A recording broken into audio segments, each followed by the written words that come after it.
Até porque hoje é quinta-feira, e quinta-feira é dia de Quinta com a Pátria, aqui no Bom Dia Agronegócio, e hoje a gente recebe com muita honra e muita alegria Ronald Macuco, analista de mercado e um dos diretores da consultoria. Ronald, é sempre bom ter você conosco, meu amigo, obrigada pela participação. Sempre bom ter você, principalmente aqui no Bom Dia Agronegócio, mas hoje, para a gente tratar não só de mercado, mas sobre essa nova decisão do governo federal, que é mais uma ameaça ao setor do agronegócio e para o mercado pecuário não vai ser diferente, né? Bom dia, seja bem-vindo. Bom dia, Carla. Bom dia a todos que nos assistem nessa manhã e começar uma quinta-feira com um tema tão delicado que se arrastou aí na quarta-feira, né? Que se arrastou também na terça à tarde, já se falava nos bastidores. E aí, quando se abre o mercado na segunda, muitas empresas deixando de precificar soja no interior, no porto, e isso acaba gerando, vamos dizer, um movimento de preocupação de forma geral, né? Chicago já tinha começado a semana pesado. O único fator positivo da semana é, assim, apesar de tudo, ainda tem um dólar aí que faz o seu trabalho de sustentar uma soja ainda no interior, em algumas regiões acima de 120, algumas regiões acima de 125, algumas regiões ainda acima dos 110. Então tem bastante coisa para a gente conversar aí no decorrer do programa. É verdade, Ronald, porque como você bem pontuou, o assunto vem se arrastando, vem repercutindo entre os principais setores do agro. Então, o café já se manifestou, a laranja já se manifestou, os grãos tiveram, né, essa paralisação, né? E o que faz bastante sentido diante de tanta incerteza. Para o mercado pecuário não é diferente, porque os frigoríficos vão sentir, os exportadores vão sentir. Isso já chegou ao mercado do boi gordo também, Ronald? Ainda não, o mercado boi gordo ainda não passou isso. O mercado boi gordo, na verdade, se encontra num dos piores momentos dos últimos é, 4 anos observados. A gente só viveu o que está vivendo hoje no mercado pecuário em setembro e em agosto de 2023. Então, o setor já pegou um movimento de baixa que veio do mês de maio e se adentra agora no mês de junho, e essa notícia talvez ainda falta ser colocado na ponta do lápis para ser repassada para o pecuarista. E se esse preço for reajustado na ponta para o pecuarista, algumas cadeias do elo, Carla, a conta não vai fechar no positivo. Infelizmente, ontem assisti um bate-papo de um grande amigo aí que faz uma análise um pouco mais profunda desse tema, e assim, a preocupação dele é a mesma preocupação de quem está nos ouvindo hoje. E se isso chega, qual é o potencial de desvalorização na ponta para o pecuarista? Porque os frigoríficos vão absorver isso lá, mas eles vão repassar para a cadeia subsequente. E quem é a cadeia subsequente hoje é o confinador, é o pecuarista da engorda pasto, que encontra quando as arrobas muito desvalorizadas, custo de produção ainda não caindo. Então, é um tema delicado dentro da pecuária. Acho que o pecuarista não precisava dessa, tá bom? Não, não precisava e, como você pontuou, é um dos piores momentos aí dos últimos anos. A gente está falando ainda de um momento de escalas também muito alongadas e numa comparação também de anos, numa média até grande, né, Ronald? A gente está falando de um momento não delicado só para a formação de preços, mas quando a gente olha para esse cenário das escalas, acho que é um dos destaques aí desse atual momento do mercado, é esse alongamento tão expressivo, não? Exato, Carla, mas aí, quando eu olho para um alongamento de escala, surge algumas perguntas. Ronald, como as escalas estão alongadas? É o que se diz, é o que se prega, é o que eu vejo no frigorífico, quando eu ligo, quando eu vou lá presencialmente. E nossa exportação é recorde. E nossa arroba é a mais barata do mundo. Hoje eu recebi um gráfico, e a gente faz ele aqui interno, que a gente correlaciona o histórico. Quanto está a nossa arroba no mundo nesse atual momento? Nós estamos com arroba muito próximo de US$ 40, Carla, por arroba. Quando eu olho minha arroba no mundo, Carla, comparado, tem alguns momentos que nossa arroba chega, para até ser ridículo, chega a ser 35, US$ 40. Se eu pego o Paraguai, Uruguai e Austrália, é US$ 8 abaixo. US$ 8. Vamos fazer uma conta aqui para ser redondo, vamos fazer com a Austrália. Estamos falando de US$ 9. Se eu pego US$ 9 vezes o dólar de hoje, eu estou falando de R$ 45. R$ 45 a mais, pecuarista, no seu bolso hoje. Faria diferença? faria muito. E agora, você tendo um PIS e um COFINS vindo em cima da exportação, isso gera, desculpa dizer a palavra, mas um desespero para quem tem que tomar decisão de curto prazo, quem está com boi pronto no junho, tem que ficar muito atento nos próximos 10, 20, 30 dias. Volto a falar, a escala de abate está longa e ela pode continuar dentro do mês de junho. Alguns esperam que isso diminui para a reta final do junho. Bastante atenção. Agora, Ronald, você falou, né? As pessoas nos questionam sobre por que as escalas estão alongadas. O que está justificando um momento como esse que a pecuária está vivendo agora, Ronald? Quais são, né? Se a gente pudesse elencar alguns fatores que nesse momento resultam nesse cenário, quais seriam? Principalmente diante de como você também pontuou na sua fala, as nossas exportações serem recordes e continuarem desempenhando bem. Então a gente está exportando volume e menos preço. O que trouxe essas escalas para esse atual momento é um pasto um pouco mais duradouro na reta final do abril e maio. Devido àquela chuva do setembro, do outubro, do novembro, demorar para chegar em algumas regiões. E elas chegaram dentro do novembro, dentro do dezembro, e aí a passagem que era para ser centro-oeste, ter um corte ali de produção no mês de abril, começo de maio, ela se pendurou em algumas regiões um pouco mais. Quando eu pego o norte do país, ainda assim, a chuva cortou há 20 dias, 15 dias. Pará, por exemplo, Matopiba, depende da região, Rondônia, teve chuvas nos últimos 10, 20 dias, chuvas bem pontual, de 3, 5 milímetros, mas para a pecuária ajuda bastante. Então, o volume de animais que era esperado dentro do abril e dentro do começo de maio, ele aparece dentro do final do maio para o junho, fazendo com que a gente tenha esse movimento. Uma pergunta que eu ouvi recente, Carla, Ronald, o pior preço de 2023 foi dentro do setembro e agosto. Será que vamos continuar esse movimento até um agosto? Eu acredito que não, olhando hoje para toda a conjectura. Mas os próximos 30 dias deve continuar pesado, influenciando muitas vezes até uma decisão de confinamento da reta final do segundo semestre. E isso nos preocupa. Então, assim, traz aqui uma preocupação, porque o próprio IMEA soltou que o interesse de confinamento do produtor mato-grossense para o ano 24 ele é maior, em torno de 40%, 50% na último levantamento, para o no mesmo atual momento do ano passado. Então, assim, tem muita coisa ainda para passar, pensando no boi de final de setembro, outubro, novembro. Vamos dizer, o mercado está em aberto, o preço na bolsa hoje é em torno de R$ 22, R$ 23 acima do que está sendo praticado no físico, pensando nos contratos de outubro, novembro. Então, isso pode estimular o pecuarista, mesmo com o preço no curto prazo caindo, a confinar no segundo semestre.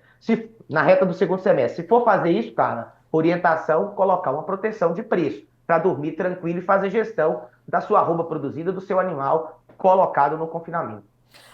Eu quero muito ouvir sobre essa gestão da comercialização, Ronald, mas antes eu queria ouvir qual é a tua perspectiva, a perspectiva da Pátria para o nosso confinamento, para o nosso próximo giro. Como é que você recebeu esses números do IMEA e quais são as suas perspectivas, as perspectivas da Pátria? Olho para o segundo semestre com muito otimista, tá? Sou muito otimista para o segundo semestre, acredito que em outubro, novembro, preços melhores, mesmo o preço caindo e a gente olhando toda uma conjuntura. E o que me preocupa hoje é o atacado. Hoje você vai nos mercados, nos grandes atacarejos aí, você encontra a picanha de 34, 33, 35, não é aquela Prime de 49, 50, 60, 80, mas já tem hoje alguns cortes aparecendo, um contrafilé, uma costela que antes era impensável praticar abaixo de R$ 30 o quilo. Hoje você começa a ver isso. E quando eu olho para o mercado doméstico, cara, ele é o principal formador de preço. Se o mercado doméstico tem dificuldade de pagar um pouco mais, então o poder de compra do brasileiro ele ainda continua, vamos dizer, com a corda no pescoço. Qualquer deslize, no final do mês eu tiro o churrasquinho no final de semana, porque está muito apertado, a carga tributária não para de crescer, o combustível e outros demais ativos que afetam diretamente na renda do consumidor final não para de subir, então toda aquela conjectura que a gente não precisa entrar aqui, mercado doméstico pesado. Se o mercado doméstico está pesado para o segundo semestre, eu preciso fazer conta um pouco mais ajustado. Então, quando eu olho para a Bolsa, Carla, com um preço de 240 para o outubro, 239 ontem, o novembro, 242, e o físico em São Paulo a 216, estamos falando de R$ 24, 25. 242, vai dar até um pouco mais aqui. Então, vamos falando de 24, quase R$ 25. Faça um seguro. Durma tranquilo para o boi confinado do segundo semestre, vamos dizer, quarto giro do ano aí, que seria o boi. Vamos colocar aqui, outubro, novembro e dezembro. Se quiser fazer até do setembro, faz muito sentido. Boi no confinamento nada mais é do que uma eficiência operacional. Eu sei o custo da minha diária, eu sei o custo do meu boi magro, eu sei quanto ele vai ganhar de peso dia, quantos dias ele vai ficar e quando ele vai ser abatido. A Bolsa, referência para São Paulo, dá para fazer isso. Como a gente pode discutir aqui para a soja? Eu vi uma pergunta aqui agora que é: qual é a estimativa da Pátria Agronegócio para a safra 23 e 24 que se encerrou? Nós podemos discutir isso. Isso é um tema que, no final do dia, Carla, ninguém sabe qual é o tamanho real da safra brasileira ainda, e já terminando a colheita, acho que se tiver aí algum lugarzinho pontual, mas não tem mais, tá bom? Vai ter lá na Roraima, que aí é um ciclo parecido com o americano. É verdade. Ronald, você também pontuou, você citou essa questão da gestão. Como é que o produtor está olhando para essas ferramentas, essa necessidade de fazer esses seguros diante dos custos? Você falou, os custos de produção também não cedem. Como é que está essa relação dos custos de produção e esse poder de compra do pecuarista nesse momento de pressão sobre os preços da arroba, Ronald? Carla, quando eu olho para algumas regiões, essa relação é um pouco melhor do que outras. E por isso que eu entendo o levantamento do IMEA e deveria ter o IMEA em todos os estados, tá, Carla? É um instituto, é um órgão, não sei como é que se descreve ele aqui, mas que faz um trabalho brilhante, sabe? Ele traz uma realidade do estado, um dos maiores estados produtores do Brasil, e quando eu olho para o IMEA, eu entendo, porque quando eu olho para o interesse do pecuarista, a conta que eu faço é: eu tenho um milho hoje em Canarana, água boa, alta floresta, um milho de R$ 34, R$ 33, que as trade me oferece. Se eu transformo esse milho em arroba produzida, aí a conversa muda, entendeu? Um milho de 33, 34, eu jogo o preço do meu milho para R$ 45, mesmo e assumindo todos os custos dentro da minha atividade. Então a relação de troca, pensando no milho que vai entrar, tá bom, Carlos? Acho que a Sim. discussão aqui ela é muito ampla e eu participo desse mercado diariamente, fazendo o curso, entendendo, discutindo para onde vai o preço do milho, do farelo de soja, do DDG. E quando eu olho a relação de troca para o milho que vai entrar agora, já está entrando, faz aí uns 10, 12% da área Brasil colhida, mas quando eu tiver ali dentro do julho, de verdade, que o grão começa a chegar um pouco mais disponível, o sorgo, essa relação para a arroba atual, ela, mesmo com a arroba tendo caído, o milho no Goiás é o milho 44, 45 que as trade, que as cooperativas pagam. Então, essa relação, ela ainda é positiva para me chamar para o confinamento. Uhum. Então, se todo mundo toma essa decisão, que é o que o IMEA mostrou, que o produtor Mato Grossense ele está um pouco mais, vamos dizer, animado, apesar de tudo, o pecuarista e todos aqui que está produzindo, foi muito bom ver o pessoal da João Domingo falando aqui sobre quem está conduzindo o Plano Safra, MST, como é que é aí? Trabalhadores sem terra? Como tem alguém? Existe alguém que trabalha que não tem terra? Eu não entendi aqui. Como é que alguém bota o nome em algo desse jeito? Eu não entendo, não, ué. Tem coisa que não entra na cabeça de um ser como eu, ué. Se eles são trabalhadores, não tem terra, então eles trabalham para quem? Então, assim, resumo. Quem trabalha, quem está produzindo para que pessoas como eles se alimentem, está com muita coragem. E por que está com coragem? Porque mesmo os anos difíceis, eles entendem que podem ter oportunidade. Agora, não entra, mesmo a relação de troca ajudando, que é a pergunta sua inicial, não entra sem gestão. Tivemos anos anterior que aparece aí uma vaca louca de uma hora para outra, uma paralisação de um frigorífico X e Y, e aí você vê uma cadeia toda tendo, num período de pouco tempo, uma margem negativa. Quando eu olho para a pecuária, pensando numa tomada de decisão de médio e longo prazo, hoje, amanhã, o ano que vem, parece um bom momento para estar nessa atividade. Pensando em toda uma conjectura de preço internacional, nosso é o mais barato do mundo, virada de ciclo, abate de fêmea crescendo, segundo ano, terceiro ano já de abate de fêmea maior do que foi 2021. Então, a decisão de estar na pecuária, mesmo e apesar dos preços não tão estimulador, faz sentido nesse momento. Mas entre com gestão de risco e a gente pode ajudar nisso, tá bom, Carla? Ronald, como é que você vê uma perspectiva de comportamento de volta ou retomada de altas para os preços do milho no segundo semestre, apesar da chegada da segunda safra. Então nós temos ali, sim, alguns sinais de alerta, mas também algumas possibilidades de avanço de acordo com algumas análises. Essas altas nos preços do milho, se confirmando, elas podem ajustar ainda mais essas relações para o pecuarista, elas podem ficar um pouquinho mais ajustadas? Pode sim, elas podem sim. Quando eu olho o mercado do milho, eu até muitas vezes constranjo alguns produtores rurais que estão em algumas regiões que estão sofrendo com o clima. E aí eu poderia citar elas aqui: MS, Paraná, São Paulo, uma região de Minas, teve clima ruim. Então a produção dessas regiões vai ser limitada comparado ao seu teto máximo. Agora, Carla, qual é o teto máximo quando eu olho para o Paraná? Qual é o teto máximo quando eu olho para o MS? O MS, uma estimativa nossa aí, talvez de uma produção próxima a 60 de média. Então você que está aí, que está produzindo isso, está tudo bem, mas tem na mesma região, muitas vezes tem produtores que vão produzir 85, 90. Então, o milho, eu olho para o milho da seguinte forma: eu acho que para antes de subir, esse milho vai ter que ter uma pressão um pouco mais de uma chegada de volume de produto. É indiscutível que a conta é ruim. Vamos pegar um produtor do Mato Grosso, Carla, que está produzindo 100 sacas de milho. Talvez vamos melhorar a conta aqui. Mato Grosso teve chuvas boas, devido à antecipação do ciclo da soja, muitos plantou numa janela ideal. E foi ali, por isso que o mercado caiu tanto desde janeiro, porque a estimativa lá em outubro, novembro e dezembro é que a área seria menor. E de fato, a área do milho é menor.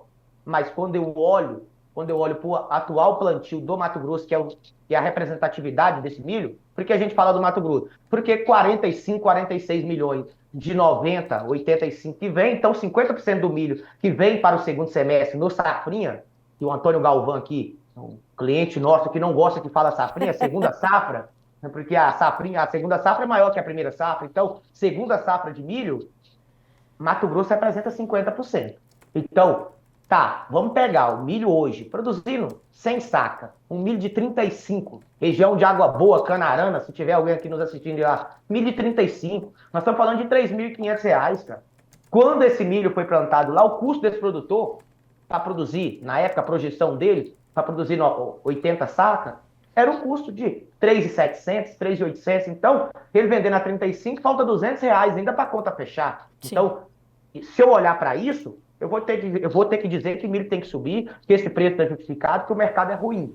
Então, assim, pensando o que a gente pode trazer aqui, curto prazo, a pressão ainda vai continuar. Mas o fator dólar está fazendo um trabalho aí. Ontem a gente teve preço no Porto a 62, 61. Então, sim, qualquer movimento que tem de pressão abaixo dos atuais patamares no interior do Brasil, as trades vão comprar. E certo, aquela exportação nossa que era projetada, cara, uma exportação menor comparado com o ano passado, porque teve muito grão à disposição, o ano passado ele exportou 54 milhões de toneladas. Nossa estimativa esse ano é 37, 36.